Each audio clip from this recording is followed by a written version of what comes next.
मनोज जरांगे यांचं आमरण उपोषण सुरू होत आहे। उद्या सकाळी 10 वाजेपासून आंतरवली सराटीमध्ये ते उपोषण सुरू करणार आहेत। तर उपोषणाआधी सरकारकडून कुणी भेटायला आलं नसल्याचं मनोज जरांगे पाटील यांनी म्हटलंय। सरकारचे मंत्री किंवा आमदार आले असते तर भेटलो असतो असं देखील जरांगे यांनी म्हटलंय। मनोज जरांगेंचं उद्यापासून आमरण उपोषण। मराठा आरक्षणाच्या मुद्द्यावरून उद्या 10 वाजल्यापासून मनोज जरांगेंचं आमरण उपोषण। 288 उमेदवार उभे करायचे की पाडायचे याची तारीख जाहीर करणार।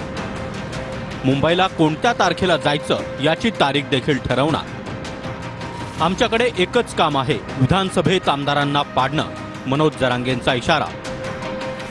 धनगर आणि मराठ्यांमध्ये भांडणं लावू नका, जरांगेंचा सरकारला इशारा। शंभूराजे साहेबांवरती विश्वास आहे, ते काय करायचं हे करतील बघतील, परंतु आमचं म्हणणं आहे उद्याचं उपोषण होणार आहे। उद्या उपोषणला प्रशासन भेटीला आलं नाही किंवा सरकार भेटीला आलं नाही म्हणून काय उपोषण थांबणार नाही। उद्या ते उपोषण कठोर सुरू होणार आहे, उद्या 10 वाजल्यापासून सकाळी।